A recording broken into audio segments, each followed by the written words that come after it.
Hello and welcome. In this video session, we will discuss the compilation process involved in C program. The source code contains the .c file and the .c file includes the required header file. For example, let us see a sample C program file.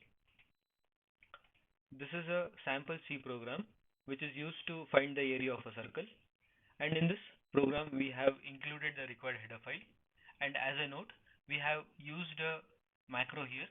So the hash define is called as a macro, and pi has a value 3.14.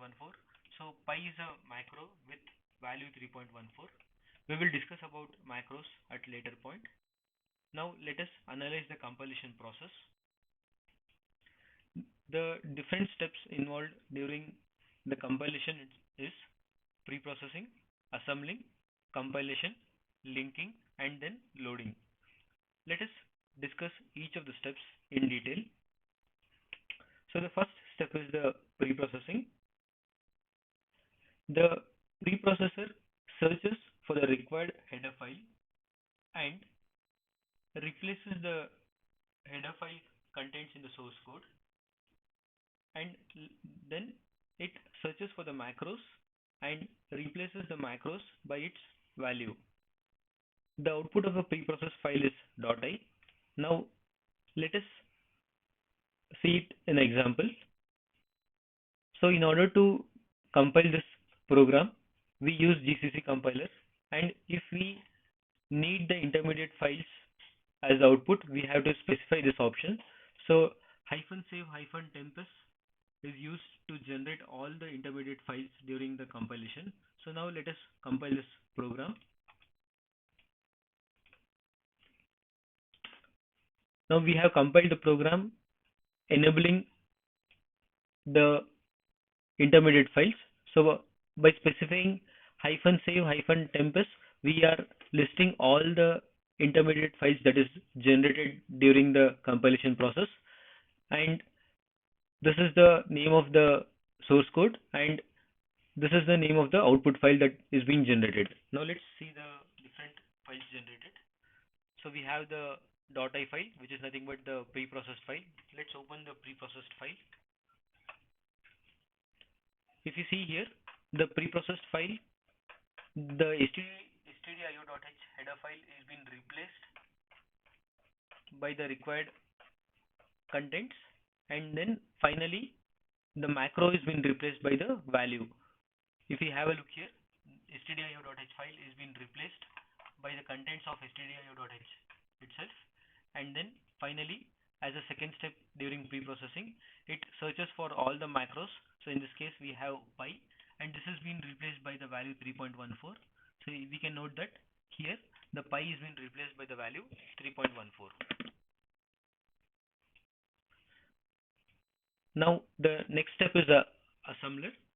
The assembler will now convert the preprocessed file to assembly language that is specific to the given processor or the hardware, and the output file generated has the extension .s.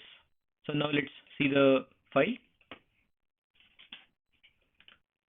We have a assembly intermediate file here.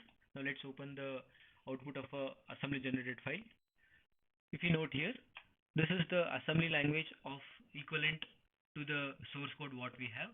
So this source code is being converted to the required assembly file, and this assembly language is specific to the given hardware.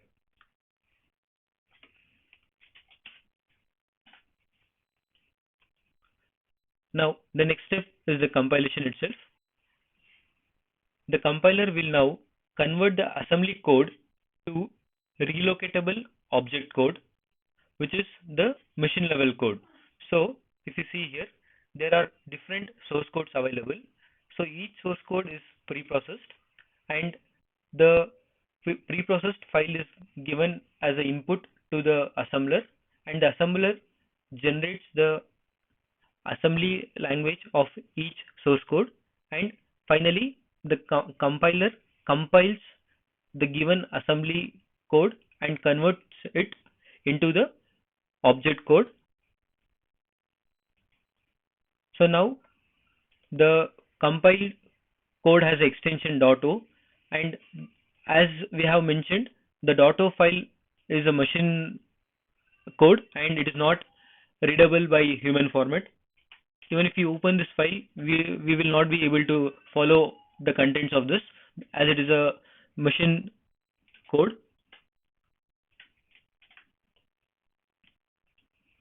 So later we have the compilation process done, and next the step is involved is a linking process.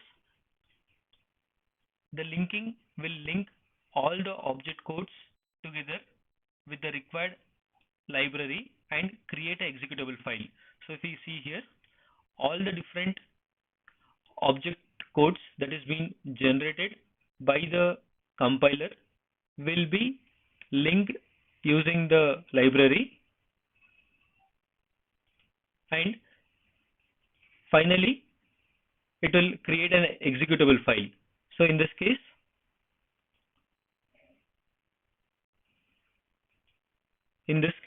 we have the executable file simpleprog.c, simpleprog, and the final step involved is the loading.